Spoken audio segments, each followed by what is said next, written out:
Muzej je zapravo nastao integracijom nekoliko muzejskih ustanova koji su postojali na području Rijeke i Sušaka, pa smo tako zapravo mi naslijedili nekoliko zbirki, odnosno odjela, i profilirali se u jednu složenu muzejsku ustanovu koja ima arheološki odjel, etnografski odjel, kulturno-povijesni odjel i odjel povijesti pomorstva.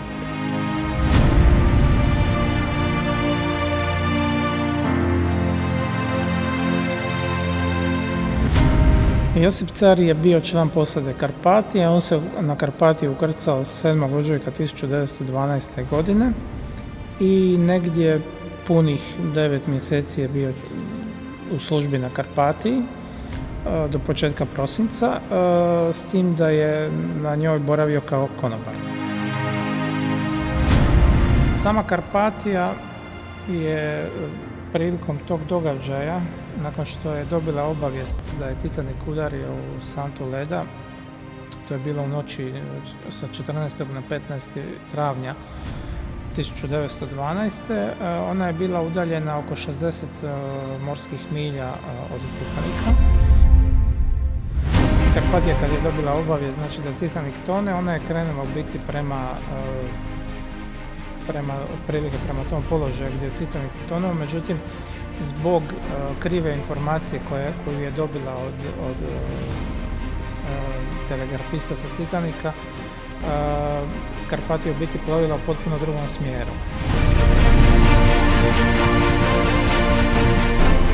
Brodolomci, tih 700 putnika koji su se nalazili u Titanikovim čamcima, su imali na neki način sreću da su na kraju ipak bili spašeni zato što su njihovi u biti čamci morske struje koje su te noći u biti vladale na Atlantiku, su ih usmjerili prema nadolazećoj Karpatiji i to je jedna bila recimo od tih rijetkih sretnih okolnosti te noći što se dogodilo na Atlantiku, to je svoj nesreći u biti.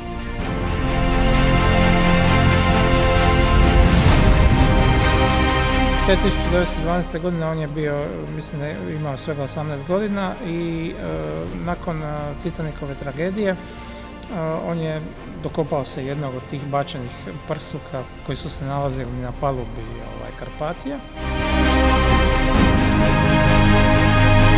Prsluk je nakon što je predan Muzeju grada Sušaka, nakon Drugog svjetskog rata kao dio fundusa Muzeja Hrvatskog primorja u toj konačno ujedinjavanju svih muzeja pod jednim nazivom i pod jednom institucijom, znači ostao i do dan danas u biti dio te naše baštine.